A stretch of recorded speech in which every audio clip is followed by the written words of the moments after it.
says, any woman who needs constant validation is the insecure one, right? And she just started this clip off by saying, I sound insecure, and that she gets a lot of attention, and she welcomes the attention, which means she welcomes the validation from other people.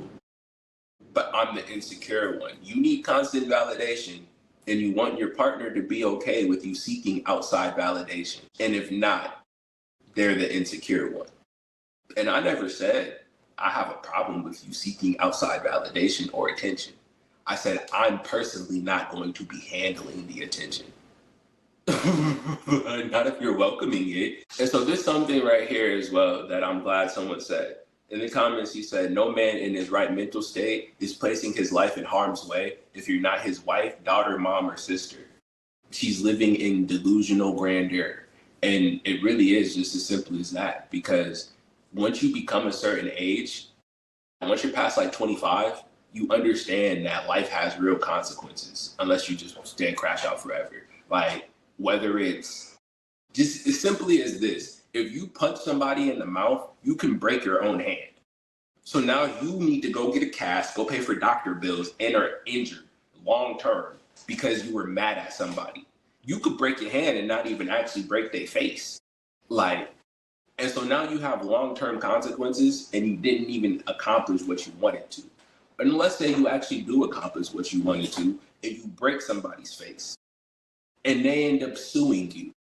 Because you were mad, you now have to go to lockup, pay fines, get a lawyer, all of this, and you got a broken hand because your girl was smiling at somebody.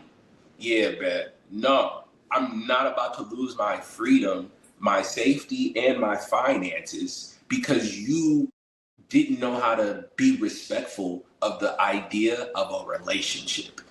I'm not doing it. And so really, men who are willing to fight over women who aren't their wives and who aren't actually being harmed, when it's just somebody flirting with a woman, talking to a woman, looking at a woman, making an advance on a woman, and you just don't want him to do that because she's yours, I think that's very weak and very petty, because that situation can become very volatile and explode very quickly and have long-term repercussions that a second of flirting really didn't need or wasn't worth, right? Now, if someone is literally touching or hurting, harming physically, that's a whole different conversation. But just because a nigga looked at my girl and thought he could score or get some points or get a number, I'm not ready to lose it all because somebody thinks she's attractive. That's why I'm outside with her, bro. Like, I knew she was a baddie. I knew she was fine. I knew I wasn't the only person who wanted her. So what do I look like getting mad that another nigga thought he could try? You feel me? And so that's another thing. It's like, if a woman wants you to feel some type of way because men think they have a chance, she's the red flag.